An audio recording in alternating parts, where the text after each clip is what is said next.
Next, we're going to talk about beam palettes. And just before we begin, we're going to want to make sure that in our live screen, we are in the table view. And don't forget that your page left and page right arrows will allow you to see a lot of parameters. And oftentimes it's the beam parameters that get left off the screen, so don't forget to use that. Let's go ahead and say clear, sneak, enter. We'll let those guys go back home. So now I'm going to say group 5, full enter. I'm going to tilt those up on stage. And in form, I'm going to set my zoom to be 26 degrees. Don't forget you can get the zoom parameter on the command line by either using your encoder button, by touching the parameter name, or by using your parameter tiles.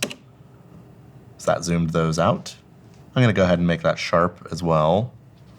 So we'll take our edge in, and I'm going to put in a gobo, and let's pick our bars gobo. I'm going to go back to form and adjust that edge. Great, so I'm going to take that and say select last, record, beam palette 1, enter.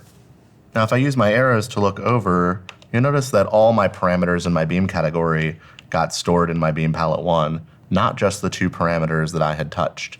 So we're going to use some command line filtering to store just the parameters that we want. So let's say select last, shift image, record beam palette 2, enter.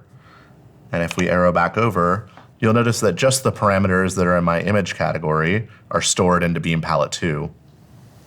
Another way to look at this is to go in blind. So I'm going to do that, and I'm going to go ahead and hit format just to see table view.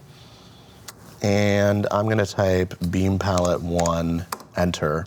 That'll let me see that beam palette.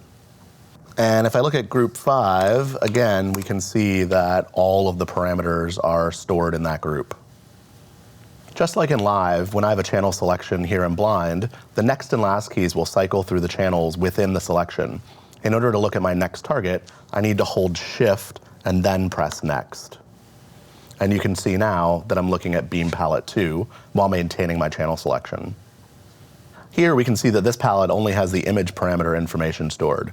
That means that when I apply beam palette 2, if my zoom and edge were set, applying this beam palette wouldn't knock out those parameters. Let's go a step further and just record an individual parameter. So back out in live, I'm going to say group 5, gobo select. Again, there are multiple ways to get that parameter onto the command line. Record beam palette 3, label bars, enter.